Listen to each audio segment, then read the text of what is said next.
Merci. Aujourd'hui, là maintenant, on arrive à la conclusion de la grande section de l'enseignement de Jésus dans son sermon sur la montagne. Alors cette section qui se termine est encadrée par la double expression « la loi et les prophètes ». En Matthieu 5, 17, « Ne croyez pas que je suis venu pour abolir la loi ou les prophètes, je suis venu non pour abolir mais pour accomplir ». Et dans notre passage d'aujourd'hui, Matthieu 7, 12, « Tout ce que vous voudriez que les hommes fassent pour vous, vous aussi faites-le de même pour eux, car c'est ce qu'enseignent la loi et les prophètes. » Donc ce verset 12 est vu comme la conclusion, un récapitulatif de l'enseignement de Jésus qui concerne la volonté de Dieu pour nous dans nos relations humaines. Et cela est encore plus clair que c'est une conclusion lorsqu'on considère qu'au début de ce verset 12, il y a un petit mot, une conjonction, que la plupart des Bibles ne traduisent pas, mais certaines si, qui dit « Ainsi, tout ce que vous voudriez que les hommes fassent pour vous, vous aussi faites-le de même pour eux, car c'est ce qu'enseignent la loi et les prophètes. »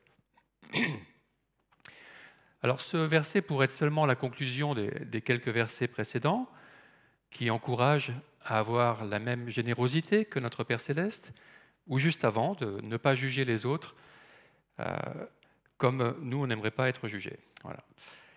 Mais nous croyons que cette formule, la loi et les prophètes, selon l'habitude hébraïque d'écrire en parallélisme, en formant ce qu'on appelle des inclusions, des passages qui sont encadrés par des mots ou des formules, eh bien, nous conduit à voir ici la conclusion de toute cette partie centrale sur la vie relationnelle d'un vrai disciple de Jésus-Christ. Ensuite, la dernière partie du sermon, après ce verset de conclusion, va parler de deux directions qui en résultent pour tous les êtres humains. Il y aura d'un côté ceux qui suivent l'enseignement de Jésus et de l'autre côté ceux qui ne le suivent pas. Et Jésus reprendra encore cette formule, la loi et les prophètes, vers la fin de l'évangile, de cet évangile de Matthieu, et cette fois-ci pourrait englober la relation avec Dieu, une relation réconciliée sans laquelle ce n'est pas possible d'entrer dans le royaume de Dieu. Alors au chapitre 22, donc, à la question d'un pharisien professeur de la loi, verset 36, « Maître, quel est le plus grand commandement de la loi ?» Jésus lui répondit, « Tu aimeras le Seigneur, ton Dieu, de tout ton cœur, de toute ton âme et de toute ta pensée. C'est le premier commandement, c'est le plus grand. Et voici le deuxième qui lui est semblable. Tu aimeras ton prochain comme toi-même.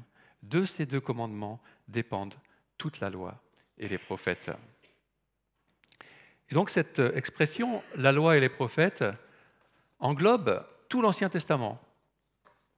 Elle exprime ce que Dieu a révélé de sa volonté aux êtres humains au travers des écrits bibliques. Et il faut noter que cette expression, la loi et les prophètes, fait que tout est pleinement en relation avec cette notion d'amour. Avec ces deux commandements principaux des versets 37 et 39 qui se résument tous les deux par « tu aimeras ». Et donc, la forme conclusive de Jésus dans notre verset 12, qui est une image dans cette diapo, qui est mise en image dans la diapo suivante, « Tout ce que vous voudriez que les hommes fassent pour vous, vous aussi faites-le de même pour eux. C'est ce qu'enseignent la loi et les prophètes. » Eh bien, cette formule, puisque c'est la loi et les prophètes, a donc aussi l'amour comme principe ultime, même si le mot n'est pas employé ici. Vous avez peut-être entendu parler qu'on appelle cela la règle d'or. Cette règle d'or, de faire aux autres ce qu'on aimerait qu'ils nous fassent, crée une dynamique de réciprocité avec le prochain. Idéalement, l'amour qu'on donne nous revient d'une façon ou d'une autre, et c'est un cercle qui est idéalement vertueux. Alors vous le savez, la notion d'amour, la notion de recherche de l'amour, n'est bien sûr pas limitée au monde biblique. On n'a pas l'exclusivité de l'amour, de cette notion en tout cas. Elle se retrouve au niveau universel, au niveau de l'humanité tout entière. On pourrait dire que la notion de l'amour en tout cas en tant que notion, en tant que principe, est inscrite dans chaque être humain, dans l'ADN de chaque être humain, dans la conscience. Avec la justice, ce sont des notions innées, des concepts qu'on peut voir déjà chez les enfants, chez tous les enfants. Et ces concepts de l'amour et de la justice forment pour toute l'humanité un idéal qui est recherché. Ainsi, il est normal qu'on retrouve cette notion de faire aux autres ce qu'on aimerait qu'ils nous fassent, ou de ne pas leur faire ce qu'on n'aimerait pas qu'on nous fasse, dans la plupart des religions. Je ne sais pas si vous saviez ça. Sur toute la surface de la Terre. Alors, voici quelques exemples. Alors, cela va peut-être vous gêner que je cite d'autres religions dans une église, mais c'est la réalité de ce qui se passe sur la Terre. Mais rassurez-vous, je parlerai ensuite de la spécificité du christianisme, de ce que le christianisme est le seul à apporter.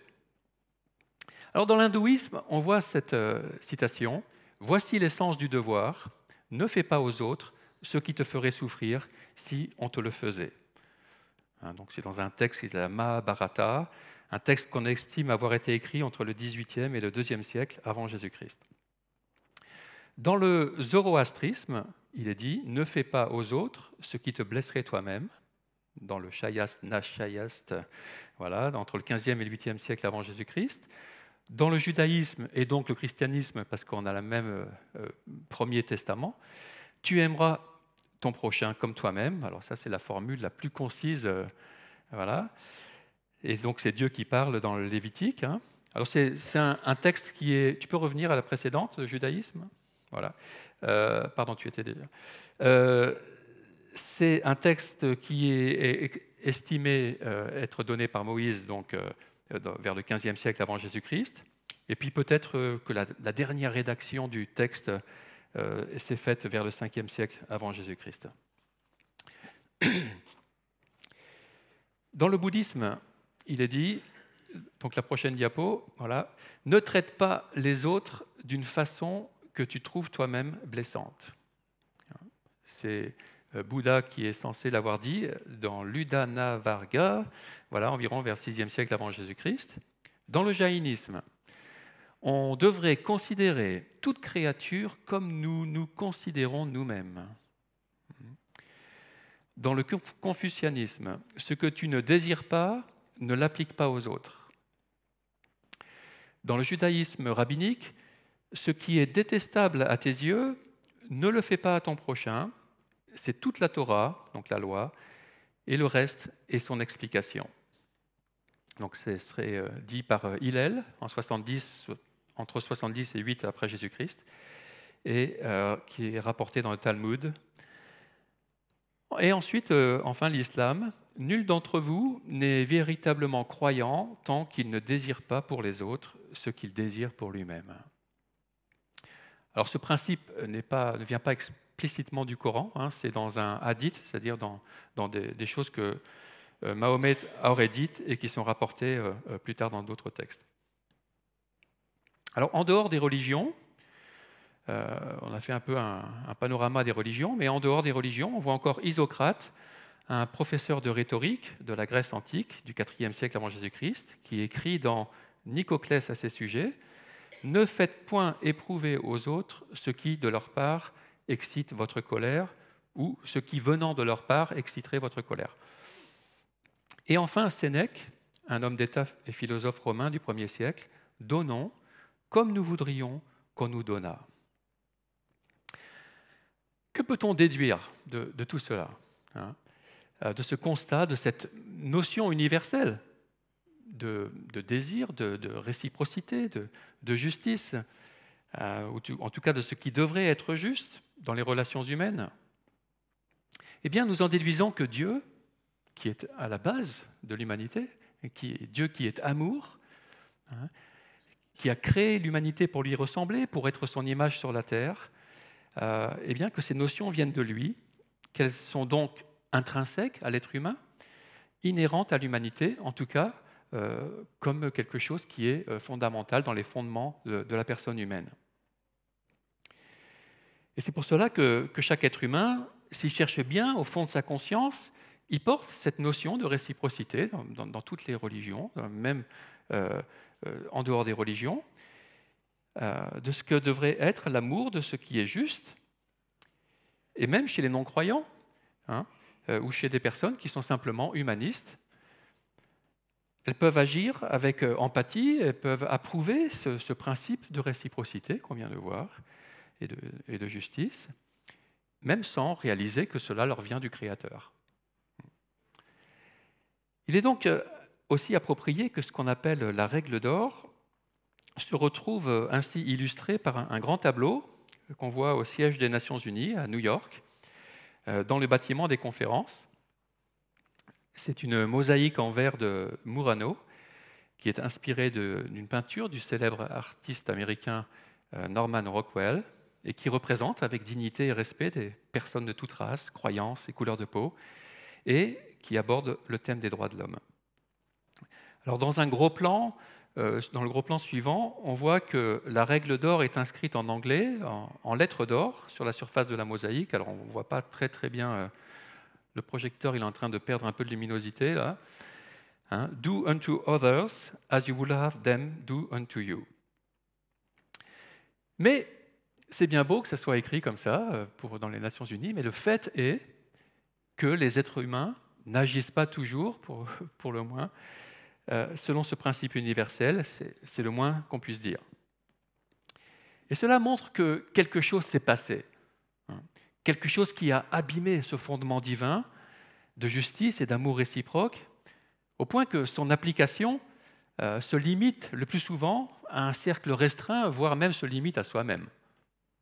Et encore, il y a des gens qui n'arrivent même pas à s'aimer soi-même et à être juste envers eux-mêmes. Non seulement notre amour de Dieu s'est obscurci, l'humanité s'étant déconnectée de lui, mais il y a aussi un déséquilibre en chacun de nous qui s'est introduit dans notre cœur. Il y a désormais un décalage entre la perception que nous avons de nous-mêmes et la perception que nous avons des autres. Nous l'avons vu dans la parabole de la paille et de la poutre la dernière fois, ou quelques versets plus tôt. Chacun se pose en référence et justifie ses propres actions, alors que chacun a tendance à minimiser l'importance des autres et de critiquer leurs actions. L'importance que nous nous attribuons pèse plus dans la balance que celle que nous attribuons aux autres. Alors Jésus rétablit l'équilibre dans son sermon, et voire même pour contrecarrer notre tendance, il donne plus de poids aux besoins de l'autre dans nos relations. Alors, qu'est-ce que cette parole de Jésus veut-elle donc dire pour nous pratiquement ? C'est déjà une bonne chose de ne pas faire aux autres ce qu'on n'aimerait pas qu'ils nous fassent. Mais Jésus, comme d'autres, va plus loin en disant de faire pour les autres ce qu'on aimerait qu'ils nous fassent. Et c'est la règle d'or et son cercle vertueux. Nous sommes appelés à prendre des initiatives, à réfléchir à ce qu'on aimerait qu'on nous fasse, et alors à le faire nous-mêmes pour les autres. Et Jésus ne limite pas notre aide aux frères et sœurs, il étend cette attitude positive envers tous les êtres humains. Par exemple, nous désirons que les autres soient indulgents envers nous, soyons-le aussi. Nous désirons qu'on nous aide si nous sommes en situation de détresse. Alors nous aidons ceux qui sont en détresse lorsque nous le pouvons, comme nous aimerions être aidés.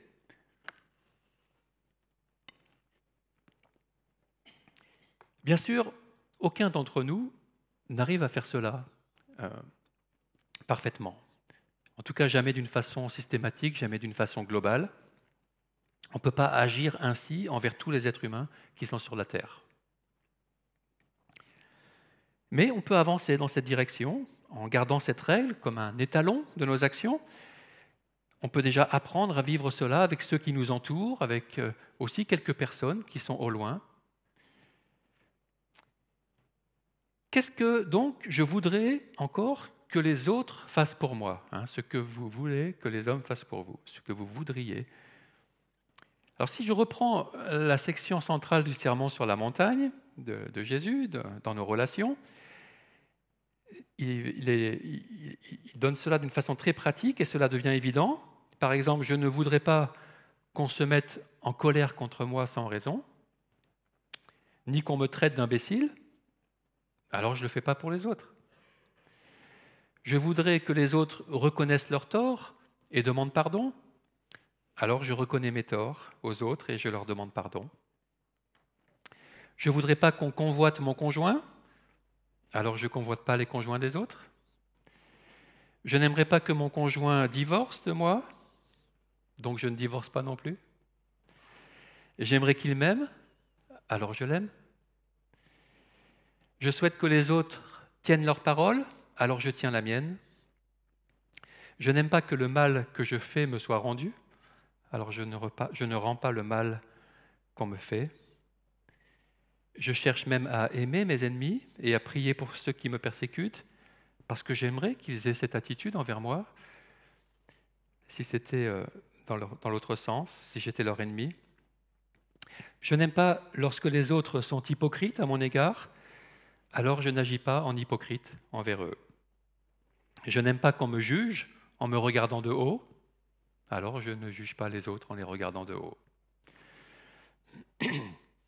Bref, je me mets à la place de l'autre, quel qu'il soit, quoi qu'il ait fait, et je le traite comme j'aimerais être traité, si j'étais à sa place. Un chrétien que j'apprécie, qui s'appelle Ken Sunday, met en lien cette règle d'or avec ce qu'il appelle le résultat d'or. Avec une règle d'or, il y a un résultat d'or. Ce résultat est souvent un corollaire de la règle d'or. Les autres vous traiteront généralement de la façon dont vous les traitez. Blâmez les autres et ils vous blâmeront probablement. Admettez vos torts aux autres et vous serez surpris de voir qu'ils feront la même chose. Lorsque vous êtes dans un conflit, écoutez les autres patiemment, sans émettre de jugement prématuré, et ils seront enclins à faire de même avec vous.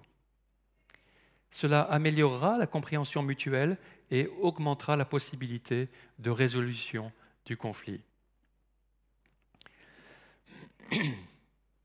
Essayez la prochaine fois que vous êtes en conflit avec quelqu'un de le traiter comme vous aimeriez qu'il vous traite et vous serez surpris que le conflit ne s'envenime pas autant que c'était le cas avant. Pas autant qu'avant. Bien sûr, le monde irait tellement mieux si chacun agissait selon la règle d'or. Mais l'humanité n'est pas vraiment arrivée jusqu'à présent à agir ainsi, n'est-ce pas? Alors, qu'est-ce que le christianisme a-t-il de spécifique par rapport aux religions de ce monde et par rapport à l'idéal humaniste? En quoi apporte-t-il une réponse à cette situation d'échec?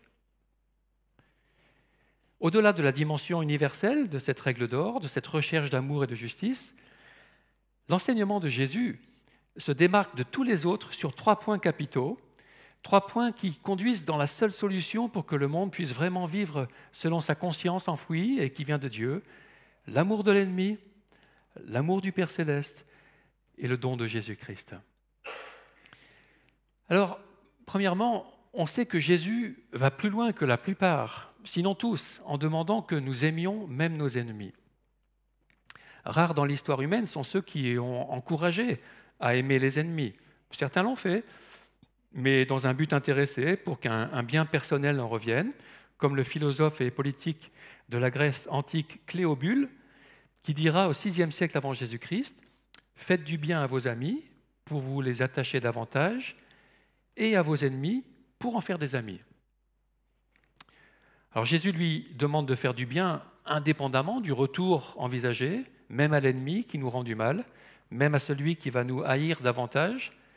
Il demande que nous aimions les autres indépendamment de la façon dont ils nous traitent, pour leur bien à eux, même s'ils ne deviennent pas nos amis.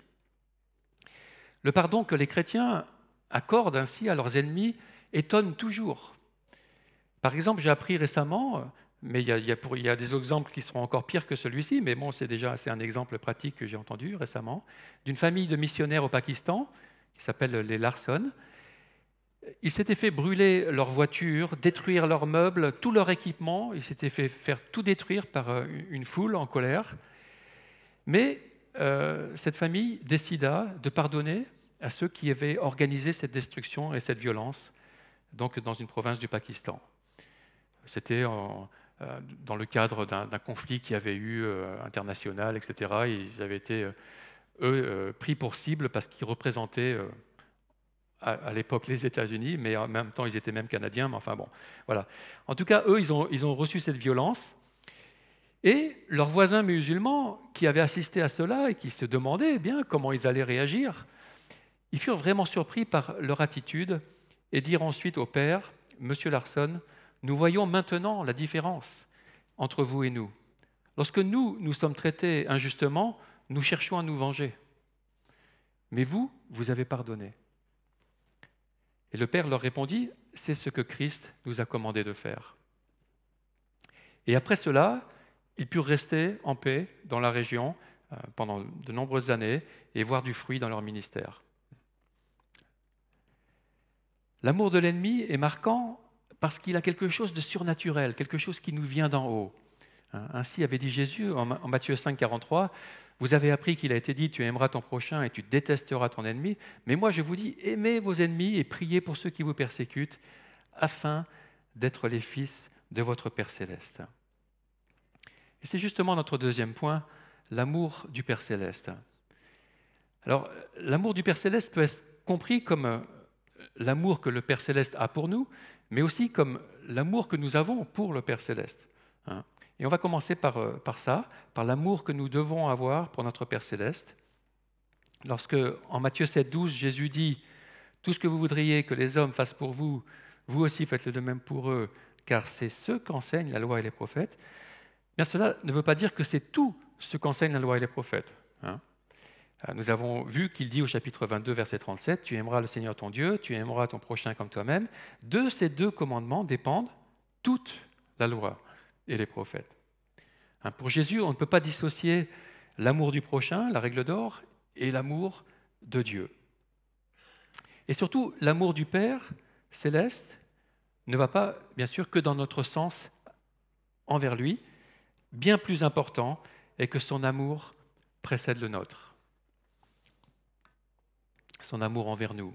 En 1 Jean 4, 16, il est dit « Or nous avons connu l'amour que Dieu a pour nous, et nous y avons cru. Dieu est amour, et celui qui demeure dans l'amour demeure en Dieu, et Dieu demeure en lui. » Et verset 19, « Quant à nous, nous aimons parce qu'il nous a aimés le premier. » Si nous pouvons aimer, même l'ennemi, c'est parce que Dieu est amour, parce qu'il a déposé l'amour en nous, parce qu'il l'a initié, parce qu'il l'a éveillé en nous. Sa grâce a agi dans nos cœurs et nous sommes maintenant capables de nous détourner de nous-mêmes pour être vraiment attentifs à Dieu et aux autres. Par son esprit en nous, nous apprenons à aimer comme lui et à agir selon cette règle d'or. Et troisièmement, le christianisme est unique par le don de Jésus-Christ. Jésus ne se contentera pas de dire ces choses, comme d'autres ont pu les dire. Il les mettra suprêmement en pratique en se donnant lui-même, entièrement, pour le bien des autres, pour que leurs mauvaises actions contre Dieu et contre les humains soient pardonnées. En fait, il a apporté la seule solution que lui seul pouvait apporter. En Romains 5, 6, il est dit « En effet, alors que nous étions encore sans force, Christ est mort pour des pécheurs au moment fixé. À peine mourrait-on pour un juste, peut-être accepterait-on de mourir pour quelqu'un de bien. Mais voici comment Dieu prouve son amour envers nous, alors que nous étions encore des pécheurs, encore des ennemis. Christ est mort pour nous. » Et ça, personne dans l'histoire de l'humanité n'a pu le faire en étant soi-même irréprochable, en étant soi-même cette preuve de l'amour de Dieu, en étant soi-même Dieu.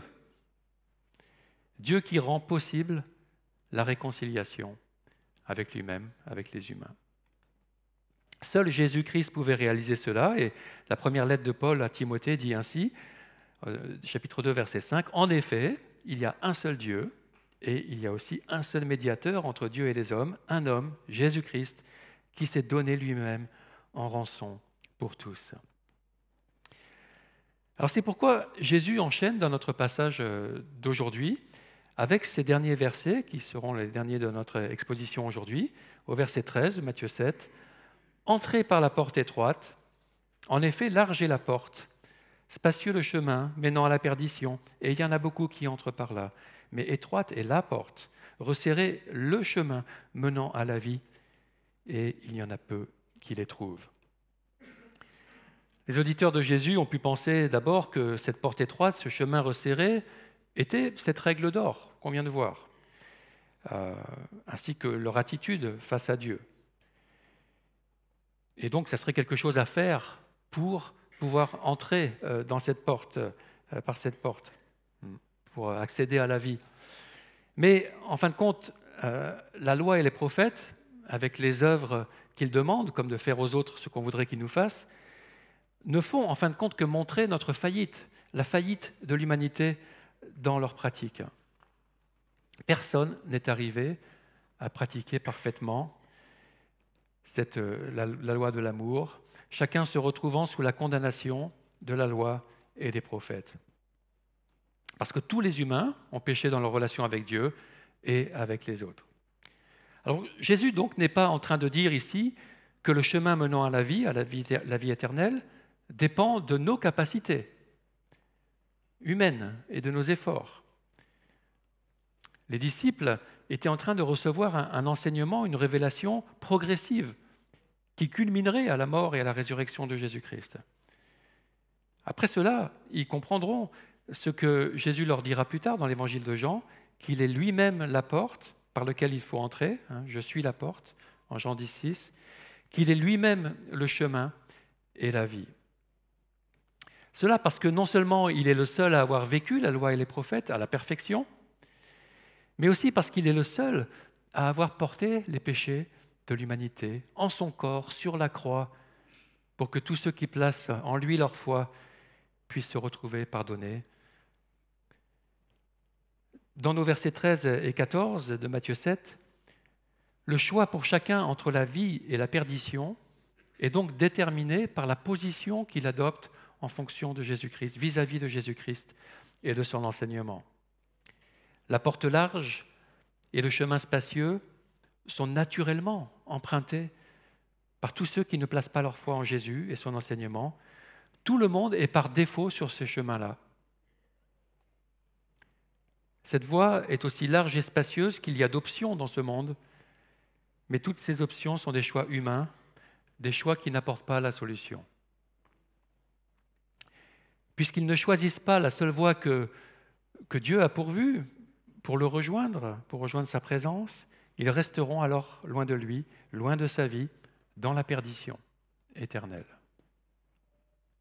Et il y en a malheureusement beaucoup qui suivent ce chemin spacieux et peu qui prennent le chemin resserré menant à la vie. La porte étroite et le chemin resserré du verset 14 montrent aussi ce qu'est la vie chrétienne à la suite de Jésus. Et l'exigence de ce chemin est illustrée par le sermon sur la montagne lui-même. Le mot « resserré » contient l'idée des difficultés de la vie chrétienne. Et il peut aussi contenir la question de la persécution.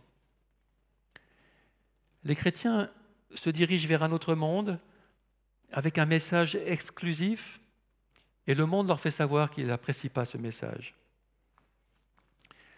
Christophe Paya cite Dietrich Bonhoeffer, un pasteur allemand engagé dans la résistance contre Hitler, qui résume ainsi le message des deux voies dans Vivre en disciple, le prix de la grâce.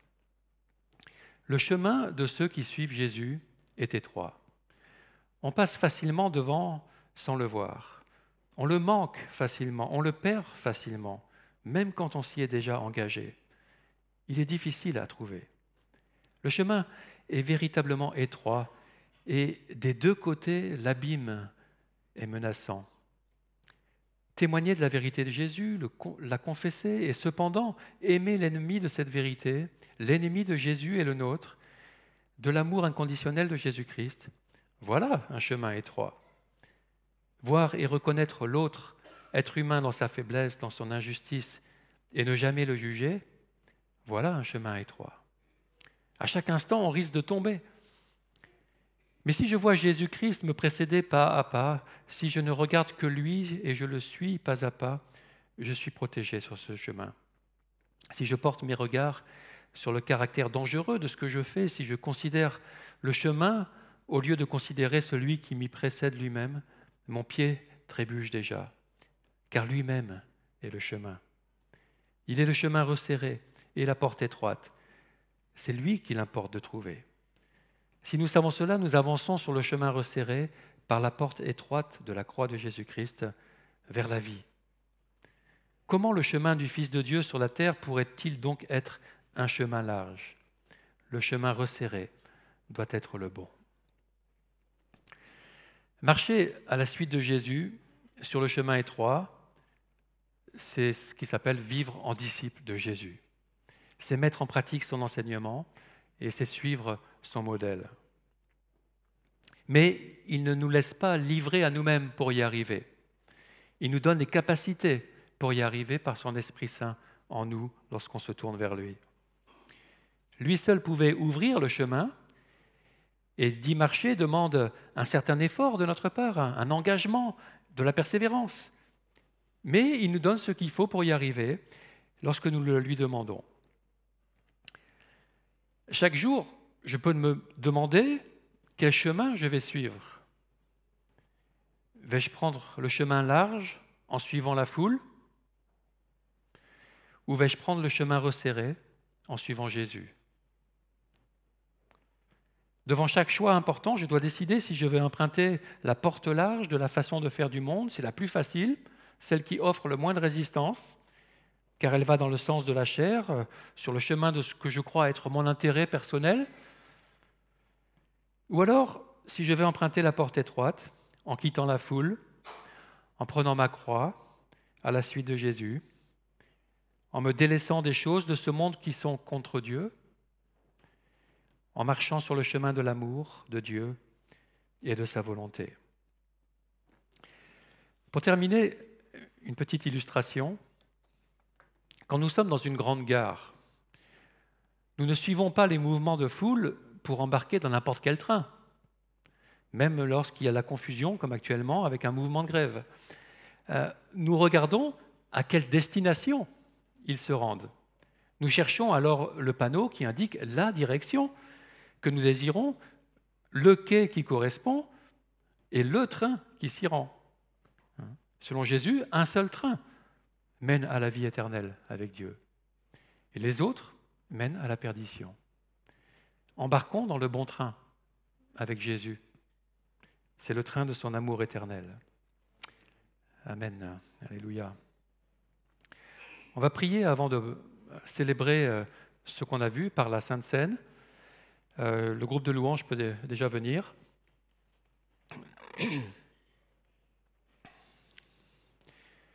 Et puis, le pain et le jus de raisin peuvent être distribués aussi maintenant à tous ceux qui croient en Jésus.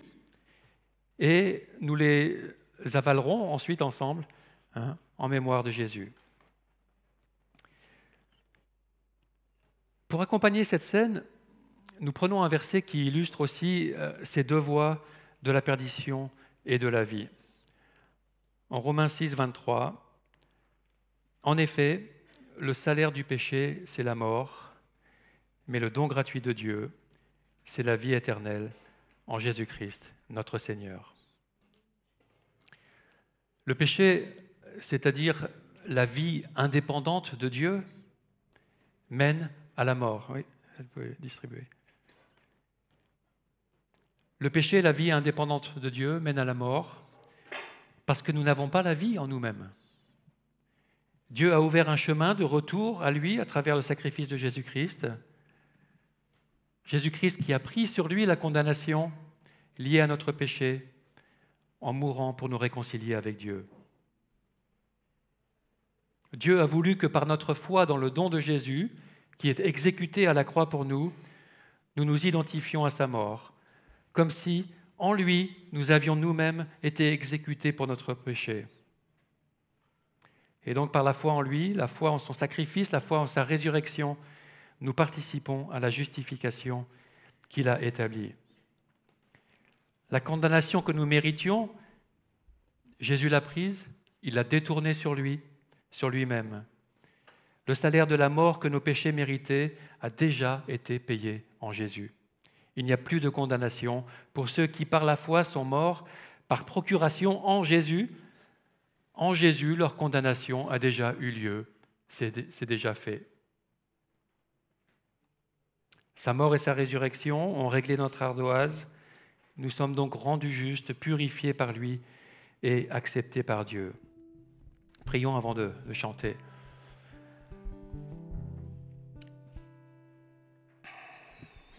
Merci encore Seigneur Jésus pour ces paroles du sermon sur la montagne, cette règle d'or, cette base qui vient de toi, de ton amour, qui est là aussi pour nous conduire sur le bon chemin, ce chemin que tu nous montres, ce chemin qui est toi-même, qui nous mène à la vie. Merci d'avoir tout pourvu, Seigneur, pour qu'on puisse marcher sur ce chemin, pour qu'on puisse revenir au Père, être embrassé par lui, accueilli, purifié par ce chemin que tu as ouvert, par ton sacrifice sur la croix.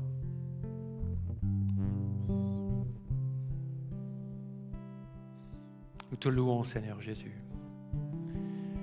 Amen. Chantons ce chant.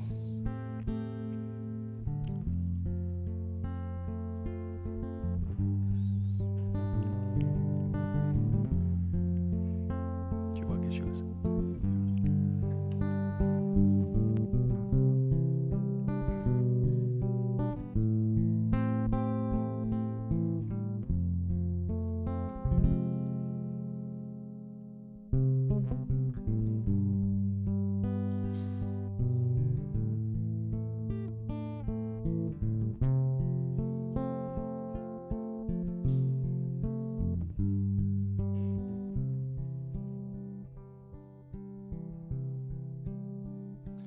C'est ton sang qui purifie, oui, ton sang qui donne la vie, oui, ton sang qui a coulé, oui, ton sang précieux m'a racheté, je suis plus blanc que la neige, oh Jésus, toi l'agneau immolé, et ton sang qui purifie, c'est ton sang qui donne la vie. C'est ton sang qui a coulé, oui, ton sang précieux m'a racheté, je suis plus blanc que la neige, oh Jésus, toi l'agneau immolé.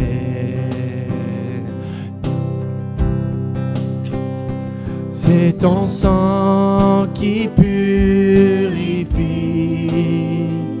oui, ton sang qui donne la vie. C'est ton sang qui a coulé, oui, ton sang précieux m'a racheté, je suis plus blanc que la neige, oh Jésus, immolé.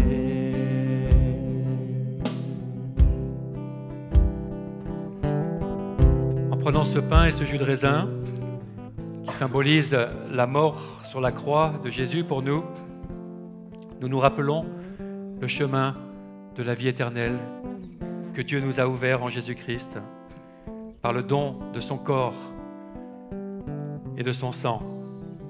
Mangeons ensemble. Recevons le don du Seigneur.